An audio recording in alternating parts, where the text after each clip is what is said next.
और ये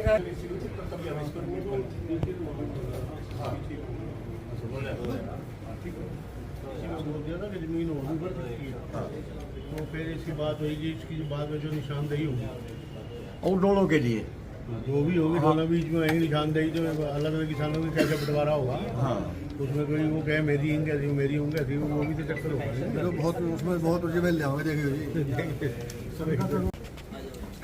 वो तो नहीं अपने किसानों के सेवा में 40-45 साल से है, बचपन में ही हमने इसमें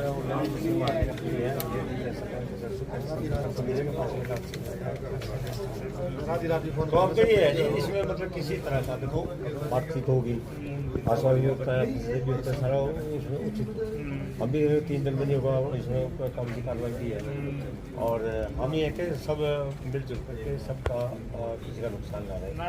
सरकार ने देना है, सरकारी काम है, सरकार सेंट्रल तरफ से कोई विरोध नहीं है सर हमारा नहीं लिखा कहीं कहीं अफवाह भी डाल रहे हैं अभी ये विरोध करेंगे। हमारा क्या मतलब है सर, हमें तो खुशी है अभी हमारे देश के प्रधानमंत्री आ रहे हैं। स्वागत है आपका। कभी भी आपको कोई काम हो या कोई ग्रीवेंस रखनी है तब हमेशा ठीक है जी, ठीक है जी, राम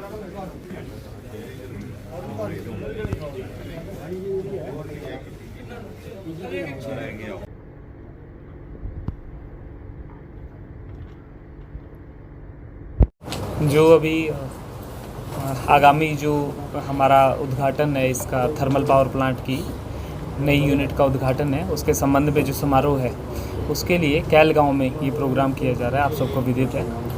तो किसानों के मन में किसी तरह का संदेह ना रहे, जो वहाँ पर लोग थे तो उन लोगों की तरफ से बार बार क्वेरीज आ रही थी कि मुआवजा दिया जाएगा या उनकी ज़मीन ख़राब ना हो, उसके संबंध में किसानों के टच में थे और कल उसका मुआवजा कैलकुलेट करके सरकार को भेज भी दिया गया था। परंतु फिर भी कई भाइयों के समक्ष प्रतिनिधि भी, किसान प्रतिनिधि भी हमारे साथ मौजूद हैं, तो इनके माध्यम से जो भी किसानों के डाउट्स थे वो सामने आए, जो प्रक्रिया है उसके बारे में एक क्लैरिटी उन लोगों को दे दी जाए।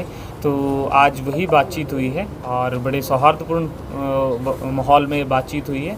जो वहाँ के निवासी हैं जिनकी भूमि का उपयोग किया जा रहा है उनका मैं धन्यवाद करता हूँ कि उनके सहयोग से ये प्रोग्राम सफल हो रहा है और उनको आज क्लियर कर दिया गया है कि जो भी ज़मीन उनकी यूज़ करी जा रही है उस ज़मीन के संबंध में उचित मुआवजा दिया जाएगा। अगर किसी की पाइपलाइन का नुकसान होता है, किसी की ज़मीन का कोई नुकसान होता है, वो भी भरपाई करी जाएगी। और अगर किसी की डोलें, जैसे वहाँ पे जो डोल बंदी थी, किला बंदी थी, वो जैसे अभी मौके पर समतल कर दी गई थी, तो उसको भी निशानदेही करके सारी डोलें करवा के और दोबारा ज़मीन को उसी तरह ठीक करवा के दिया जाएगा। इसके संबंध में हमने अभी करीब 175 एकड़, जिसमें पार्किंग भी इंक्लूडेड है, स्थान भी इंक्लूडेड है, वेन्यू भी, उसके अलावा बाकी जगहें चाहे वो किसी भी पर्पज़ के लिए यूज़ हो रही हैं, उन सब का मुआवजा कैलकुलेट कर लिया था 175 एकड़ का। लेकिन किसानवार सूची उसकी बनाई जा रही है, तो मौका पर किसी की गेहूँ है या सूरजमुखी है या मान लीजिए गन्ना है, तो उसका रेट निर्धारण करने के लिए डी साहब ने एक कमेटी बनाई। उस कमेटी ने आकलन करके उसका भेजा हुआ है और अभी सरकार से पैसे की डिमांड कर ली गई है। 175 एकड़ के लिए करीब 1 करोड़ 8 लाख की डिमांड करी गई थी। लेकिन इसके अलावा अगर किसी का अन्य कोई नुकसान हुआ तो उसकी भी भरपाई करी जाएगी। सर खेतों में सड़कें बन गई हैं तो क्या जिसको बोलते हैं वो सारा का सारा PWD उठाएगा और उसके बाद में उस जगह को बिल्कुल ठीक करा के देंगे। उसमें चाहे हमें प्लो करना पड़े या फिर उसके बाद जो है रोटावेटर करना पड़े, तो उसको ठीक करा के डोलबंदी करा के बिल्कुल दुरुस्त करके दिया जाएगा। देखिए, जो 14 अप्रैल को प्रधानमंत्री जी आ रहे हैं, उनका कैल गांव में जो किसानों की ज़मीन, जो उसमें कच्ची पक्की फसलें जो काट दी गई हैं, वहाँ समतल किया गया है, तो हमें कुछ किसानों की ये शिकायतें मिली थी उनकी तरफ से कि भाई हमारा मुआवजे की स्थिति क्लियर नहीं हो रही है।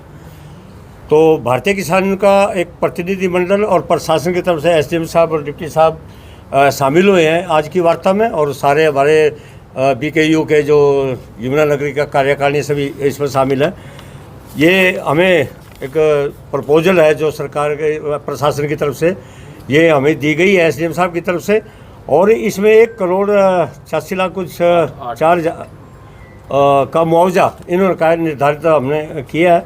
और 175 एकड़ ज़मीन 6 मरले भूमि इस पर्पज़ के लिए, रैली के लिए ली गई है। यहाँ बातचीत में ये भी हुआ कि भूमि और भी ज़्यादा बढ़ती है या कुछ ऐसा नुकसान है जो अभी सामने नहीं आ रहा, और उसको भी उसमें कंसिडर करा जाएगा। और एक एक पैसा, ज़मीन का एक एक इंच हम उसी हालात में करके देंगे।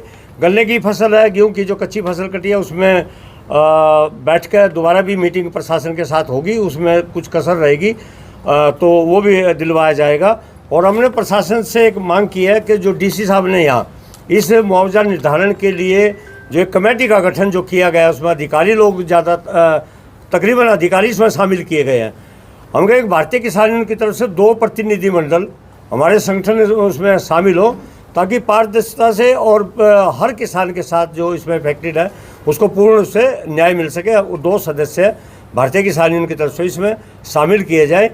और जो आपने पूछा है भाई सेटिस्फाइड की बात है, आप हो या किसान नहीं है, जिन किसानों ने आपत्ति की है उनकी बातें यहाँ रख दी गई है।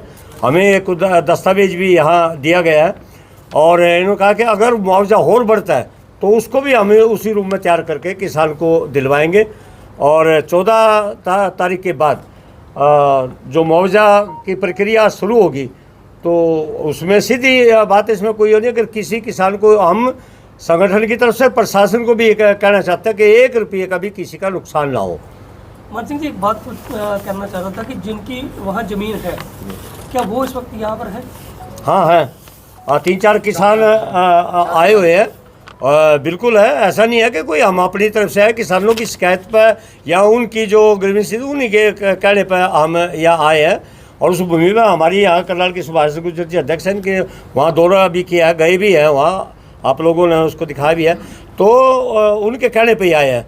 अरे अगर कोई कहीं किसी का नुकसान होता हो तो भाई दायित्व तो प्रशासन का भी है, संगठन का भी है। हो सके कोई डर है मैं ना भी बोल रहा कोई तो क्या उसकी मदद नहीं करेंगे? अगर देश में कहीं चोरी हो रही है तो हम कोई भी नागरिक बता सकता है वहाँ चोरी होगी, तो प्रशासन काम करेगा उस पर।